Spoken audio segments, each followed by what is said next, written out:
almost like a rushing stream of water over a rocky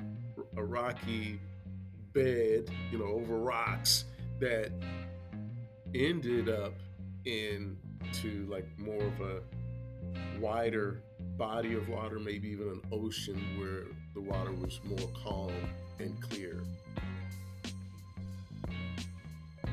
What's up, world?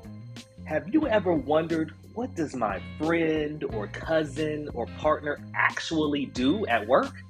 Because if so, listen to Take Your Homeboy to Work Day podcast, the premier podcast to learn about careers and trades. Each episode, I interview guests from different professions and dive into the arts of jobs held, the education and training received, the skills and experiences acquired, of course, how much you can earn, and the intrinsic fulfillment that motivates them. So, for anyone interested in hearing the firsthand experience of a specific career, these conversations are your launching pad. And please subscribe, follow, like, and rate 5 stars on LinkedIn and wherever you get your podcasts. We'd love to have your support. Today's episode will highlight executive leadership, such as CEOs, presidents, and other top-level managers. Their focus is on setting the company's overall strategy and vision by giving direction and goals to employees. They have to make tough decisions around the company mission and vision. They have to balance the demands of investors and creditors. And they also serve as the public face of the company. It's a very intense role and with a lot of responsibility. And today's guest to share what that life is like is Monty Ragland, President and CEO of ProTeam Solutions Incorporated. Now, Monty is a people-first leader with a love for the CEO and those working to make it better.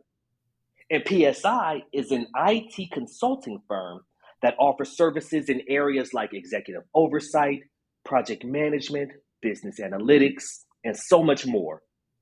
And Monty recently assumed the helm of PSI in mid-22. So I'm excited to hear how these transitional months have been. And I'm also excited to learn what the day-to-day of a CEO's life is like, because it feels like a role shrouded in so much mystery. So I'm so appreciative of you coming onto the show to talk about your journey as a leader, Monty. And thank you so much. Welcome to the show. Thanks, Brandon. Glad to be here. I'm hoping I can match your excitement level and energy that you're putting out there to the atmosphere today. I appreciate that. I'm sure you will.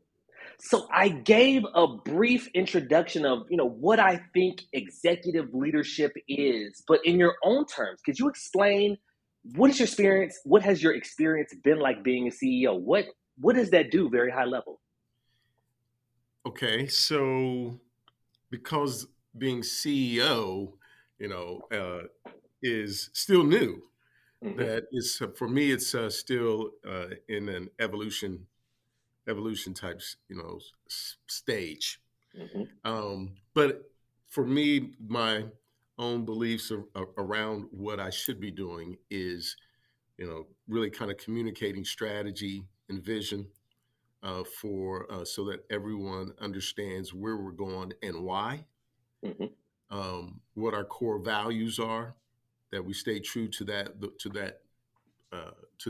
North Star, and to help influence behaviors, the behaviors that we want to see as each individual, working together as a team, and then help deliver some results for the organization and for individuals and for our clients.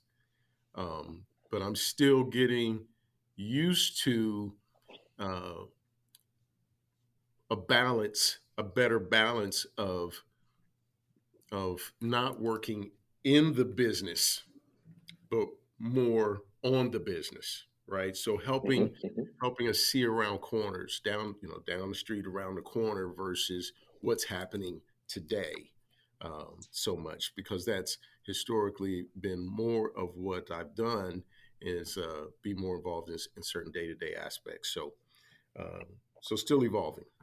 Gotcha. I guess an analogy that came into my head is maybe instead of focusing on one tree in the forest, now you're looking at the entire forest and what to do. Yeah. Versus going from in the job to on the job. I think you was the Yeah. premise. Awesome, awesome. So let's start all the way back at the beginning. Because this becoming a CEO is a journey in and of itself, and so I'd love to learn the beginning. Of course, here on this show, we are a lover of HBCU. So I was really excited when I saw that you went to Howard. Can you explain, I guess, first, how did you choose Howard? And then you chose business also. How did you choose business as what you wanted to study? So Howard was uh, that one's interesting, um, an interesting experience in that it's kind of hard to explain, and but it's true. It's really the I chose Howard um, because I felt it was like the first time that, and it sounds weird, but God actually spoke to me.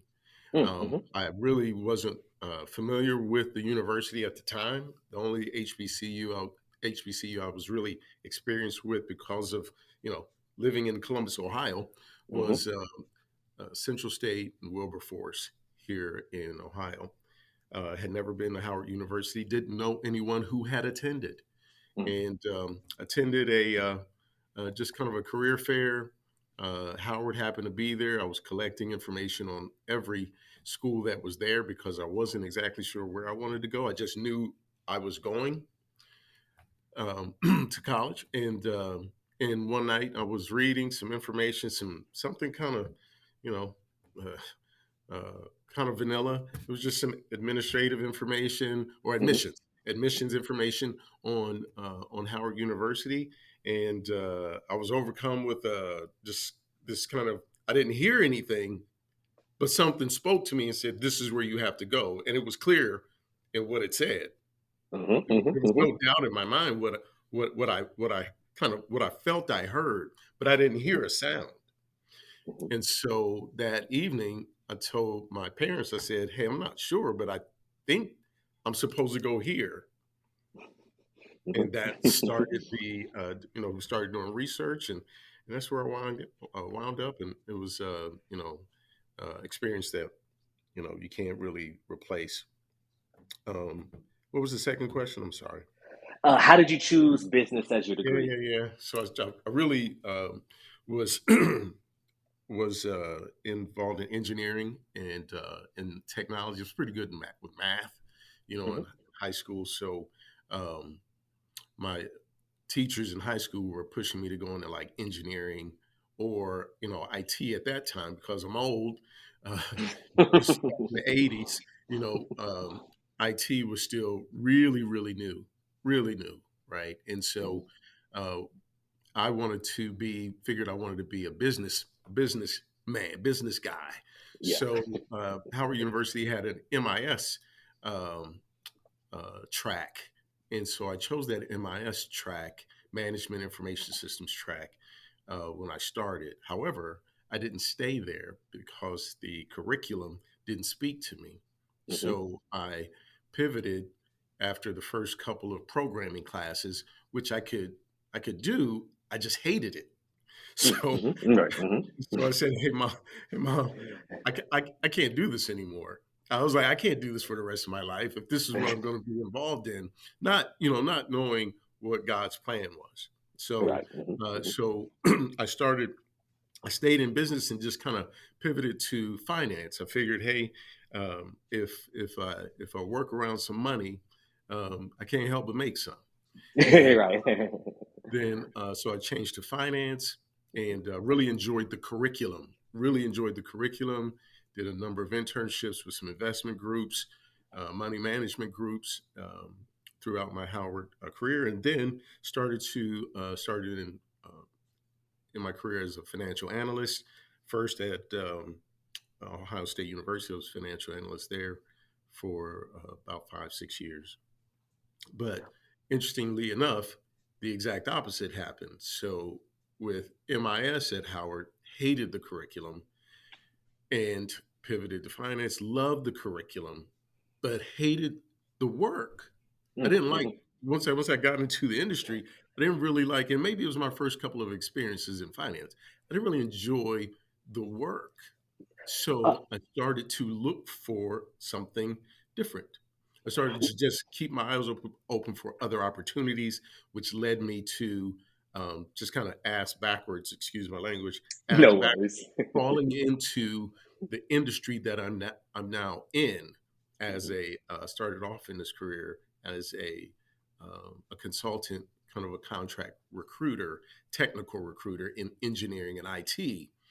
And so, fast forward to today, that was over 30 years ago. So, um, I've been in this industry now, which is, primarily providing technology subject matter expertise for large and small organizations alike, for 30 years in a number of different roles that allowed me to sit in different seats in the Mhm. industry, to have different perspectives, and then to grow teams, and then to better understand the business in all aspects of it. Gotcha, gotcha. Thank you, thank you. Well, first, thank you for sharing. That initial, that emotional event that happened in your life. I guess I'm glad that it happened. And then, two, thank you for sharing a little bit about your journey through college. And thank you for even sharing how you switched majors once you realized you didn't like something. Because I love for the audience to realize that you don't have to be stuck into pigeonholed into a path. If there's something else you see that you want to do, that's great. So thank you for sharing that story too. One thing you alluded to was that you fell bass backwards into this current industry. Could you Yeah. share more about that? I mean, who introduced you? Mhm. Who Mhm. introduced you, or was there a certain event or a book? What Yes. was it that helped Uh-huh. you fall into it?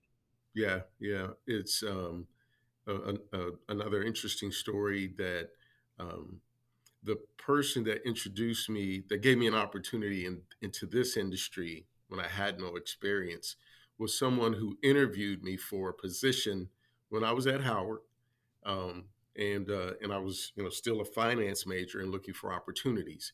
I interviewed with a person at the time it was Anheuser Busch, yeah, Anheuser Busch, out of Dallas, Texas, or yeah, Dallas, Fort Worth, Texas, and I always stayed in touch with that person. So it was kind of a network, someone I met through a set of interviews, Mhm, through networking, that was in position, and I stayed in touch with that person, not like on a daily, weekly basis necessarily, but just every now and then a touch point. Hey, how mhm, you doing? This is what I'm up to. If you have opportunities, keep me in mind. And when I started to pivot to when I started to look for opportunities outside of the financial industry that I was in at the time, that was one of the first people I reached out to and said, "Hey, I'm not sure what I want to do, but I'm sure that what I'm doing now isn't what I want to continue doing." mhm, And so I was able to leverage their already professional experience, and it eventually gave me an opportunity. I was looking for them to just give advice, but they gave me an opportunity. So, someone that I guess you would call them potentially a mentor. They weren't that much older than me, though. That was the mhm. thing. They weren't that much Right. older than me. They were just already, in their professional work life, and that's probably why we stayed in touch, because when they interviewed me, they were maybe only 5 years older than me. But they were already in HR for Anheuser-Busch. They interviewed me for a position. We kind of hit it off. But, it's the value of networking. And that's kind of a word that is elusive for a lot of folk, especially young African Americans. What does that mean? It just means you have to be intentional. You have to be intentional with meeting and engaging people of all industries, different levels inside the industry, not just people that look like you, right? Because Not it's just easy. people who you could be friends with, but people who may be able to transfer some of their knowledge to you, or give you some advice, or point you in the right direction, right? So Mhm, that's what networking is, and you have to put yourself in position to network. So that's where the intention. You have to be intentional about it. Just go to events, You don't have to do anything special. Go win a Mm-hmm. prize. You just go and say hello. My name is Brandon, right? My name is Mm-hmm. Brandon, and this is what I'm currently doing. And what do you do? That's it. Mm-hmm. It's just have a quick conversation, stay in touch with people, and you never know where that will lead you. But it led me to this industry, and 30 years later, that's where we sit.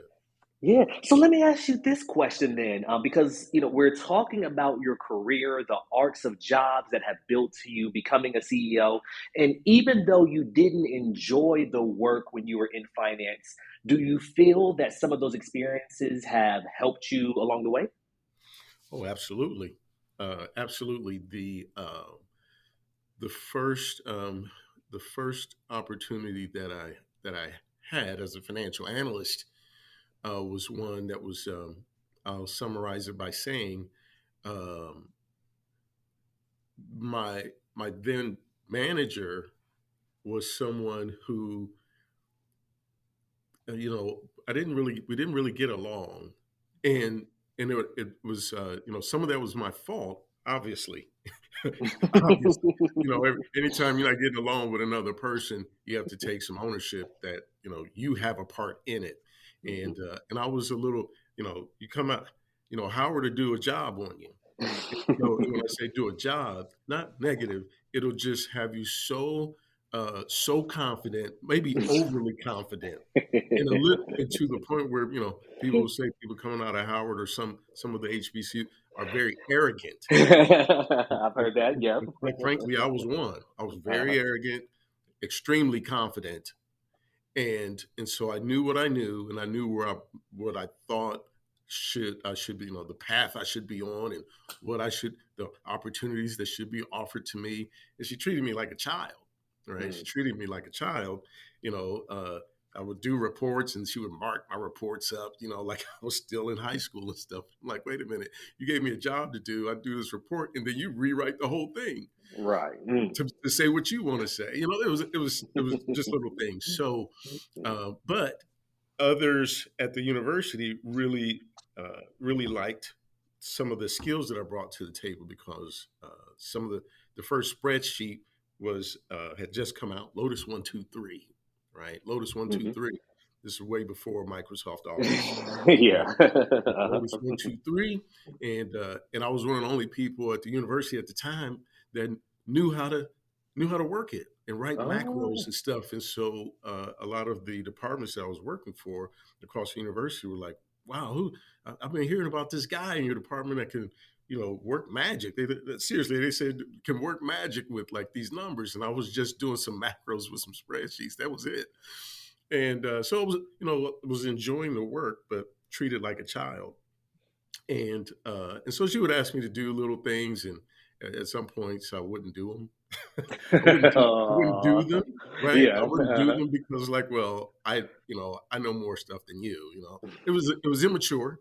It was Mhm, mhm, immature, and it was part of the air, that arrogance, overconfident, and so she didn't like that I wouldn't listen to her all the time, and eventually I was getting ready to get pushed out the door. What mhm, it taught me was if you're not on the same page, if you report to someone and you're not on the same page with them, you need to leave because you're mhm, not going to win.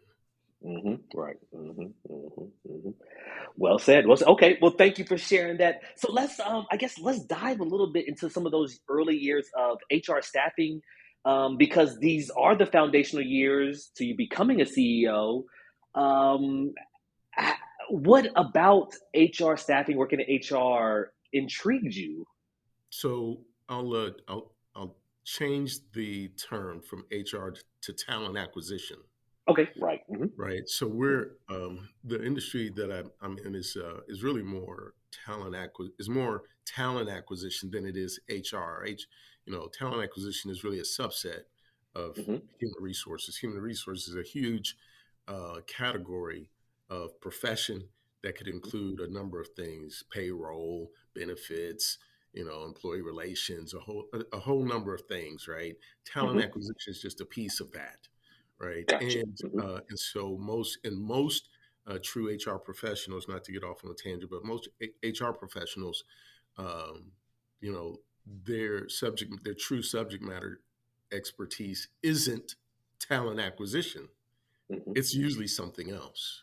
Hmm. So talent acquisition is, kind of a specialty area inside HR, which is what we're and then we, this industry, we take it a little bit further. So it's talent acquisition, but it's tech tech talent acquisition, Hmm. right?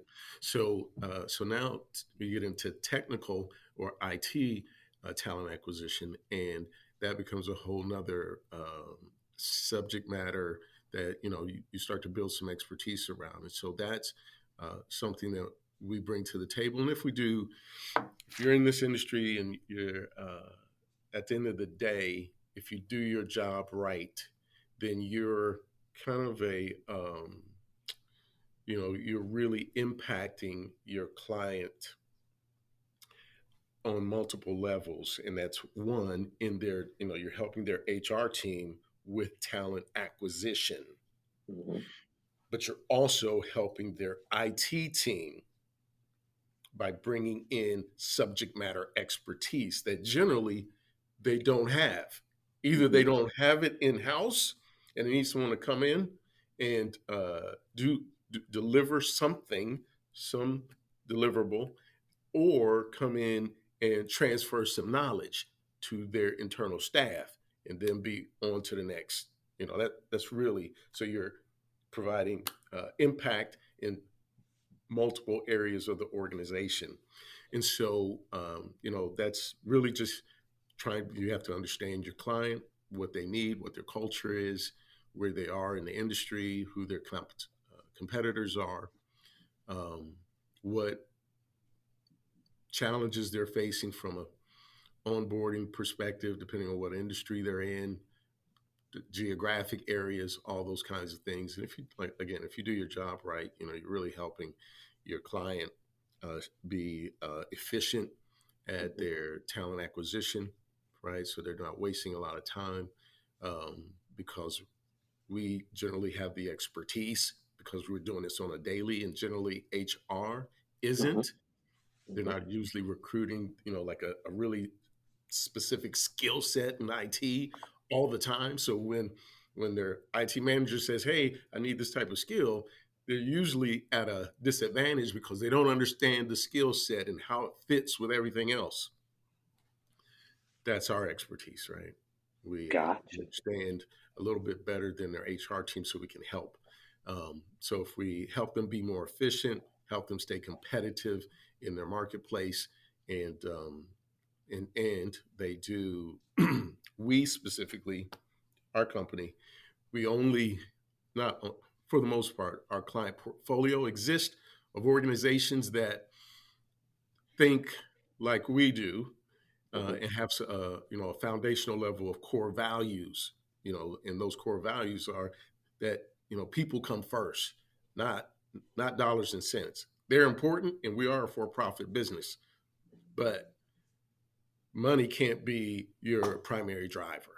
If money's your Right. primary driver, you're not for us as a client, right? Hmm. Yeah. Because that's not how we operate our business. It's not our primary driver. It's up there at the top of the list, but it's not our Right. primary.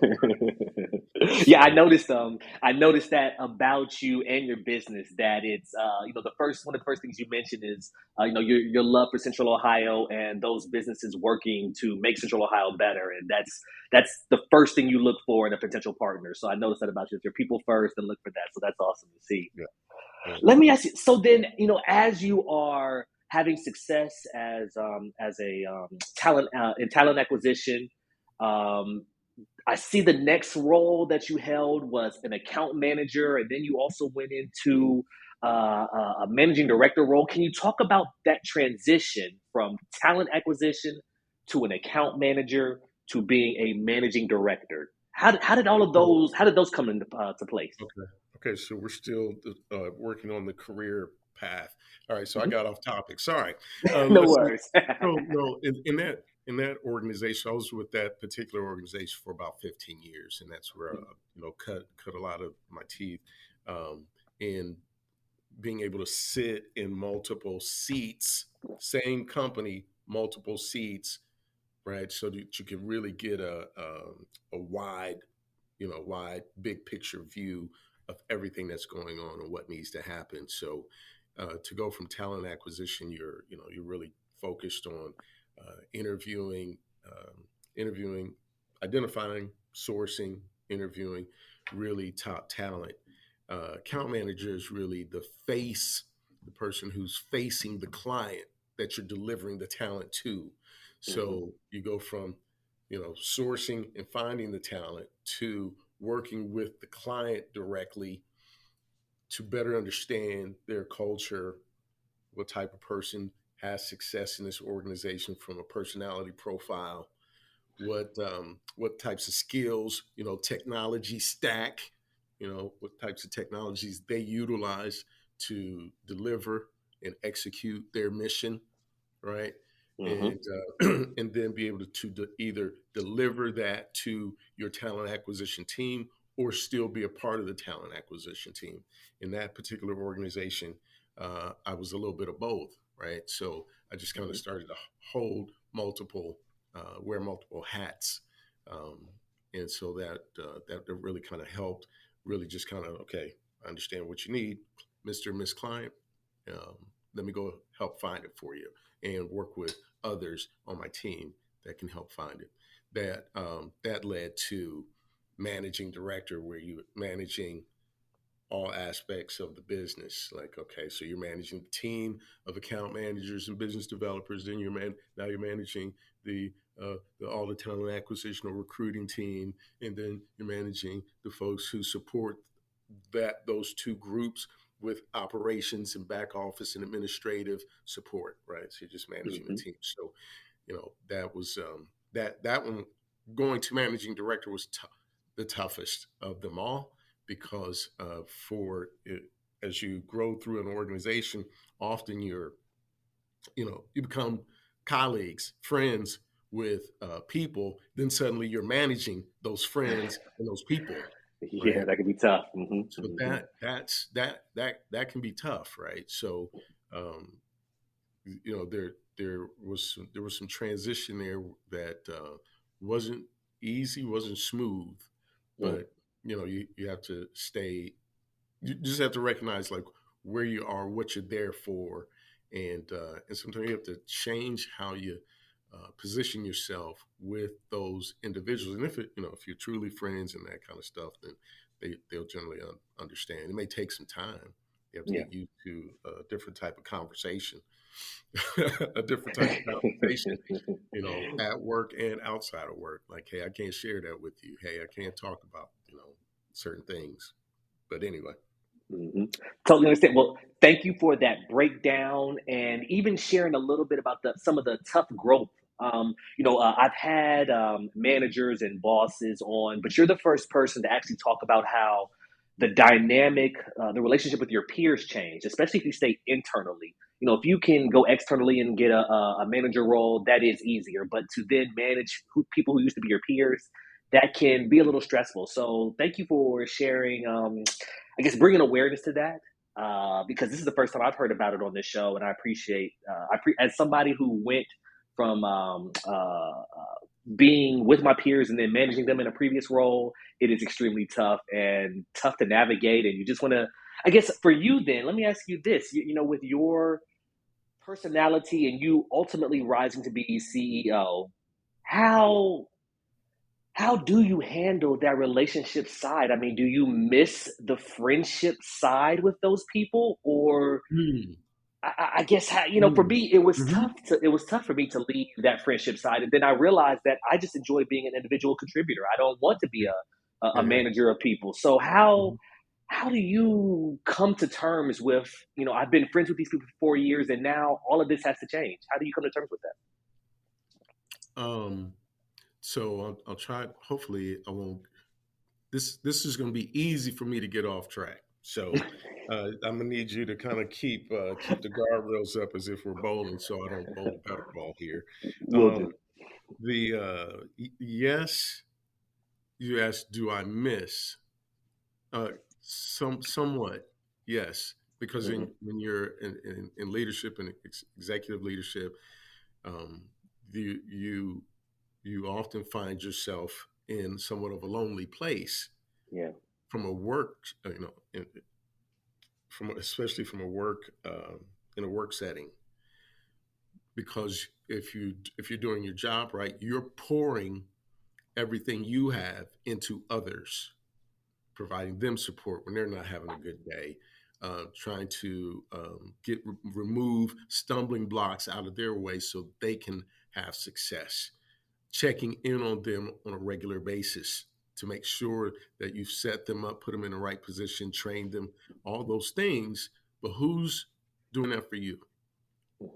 Mm, mm, And so you have to be intentional and recognize that you can easily burn yourself out, right? If you're mhm, not intentional about having your own group of support persons that may not be inside the organization with you, may be outside the organization, that you can get some, you can rejuvenate, you can get some fuel and some support, and that you can vent. You can vent some of your frustrations and so forth too. So, yeah, man, it can be tough, but often you're put in a place of there's some verses in the Bible that really talk about how I think God talks about the mustard seed. Sometimes farmers just kind of toss the seeds. Other times they plant seeds, and the planted seeds are usually the ones that are you're really kind of by yourself. If there's a whole bunch of seeds all together, they really don't grow. But if you plant a seed in the right soil, it's usually kind of by itself, right? mhm, And it takes root. What am I saying? I'm saying often you're set aside from others, so that you can establish root for what it is you're supposed to do and grow to be. So you have to be okay with being, what I'll say, somewhat isolated or on your own for a time, for a season, so that you can grow into what it is that's next for you. mhm, mhm. Amazing. That's a great.